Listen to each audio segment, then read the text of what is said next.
আমাদেরকে সচেতন হতে হবে। এমন কোনো তথ্য নেওয়া যাবে না যেখানে মানুষ হয়রানির শিকার হয়। কিছু লোক আছে তথ্যের অপব্যবহার করে। মানুষের গোপনীয়তার বিরুদ্ধে যাওয়া যাবে না। এছাড়া রাষ্ট্রের কিছু গোপনীয়তা বিষয় আছে যাতে হয়রানিমূলক কিছু না হয়, ওদিকে খেয়াল রাখতে হবে। 27 নভেম্বর সকালে জেলা প্রশাসন ও সচেতন নাগরিক কমিটির আয়োজনে তথ্য মেলায় এসব কথা বলেন খাগড়াছড়ি জেলা প্রশাসক মোহাম্মদ শহীদুজ্জামান।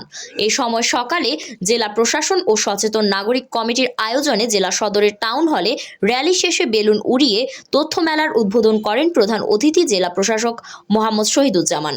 উক্ত আলোচনা সভায় জেলা সচেতন নাগরিক কমিটি এর সহ সভাপতি বেলারানী দাসের সভাপতিত্বে বিশেষ অতিথি হিসেবে বক্তব্য রাখেন খাগড়াছড়ি জেলা police super Mohammad Arefin Jewel, civil surgeon doctor Mohammad Saber, প্রশাসক খাগড়াছড়ি পৌরসভা ও উপপরিচালক স্থানীয় সরকার নাজমুন আরা সুলতানা, জেলা প্রেস ক্লাবের সহ সভাপতি সাংবাদিক মোহাম্মদ জহুরুল আলম, জেলা তথ্য কর্মকর্তা মোহাম্মদ বেলায়েত হোসেন।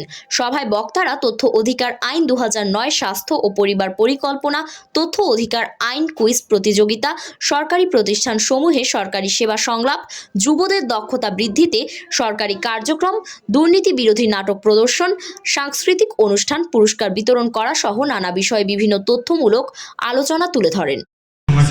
যিনি বললেন যে আমরা দেখবো কতটা আবেদন করেছে, কতটা তথ্য দেওয়া হচ্ছে।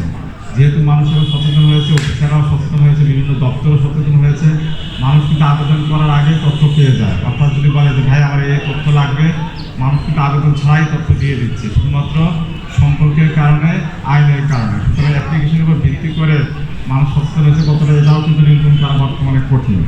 আবার একটা সেম টাইম দেখা যায় যে কিছু লোক আছে তথ্যের অপব্যবহার করে।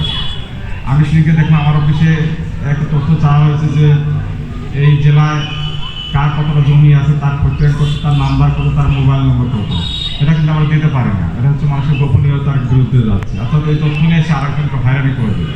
সুতরাং আমাদেরও সচেতন হতে হবে কী তথ্য আমরা পেতে পারি, কী তথ্য আমরা পেতে পারি না। অর্থাৎ একটা উভয় পক্ষের কিন্তু একটা সমঝোতার বিষয় আছে। এছাড়া রাষ্ট্রের কিছু গোপনীয় বিষয় আছে বা হয়রানিমূলক যাতে না হয় সেই ব্যাপারেও আমাদের খেয়াল রাখতে হবে।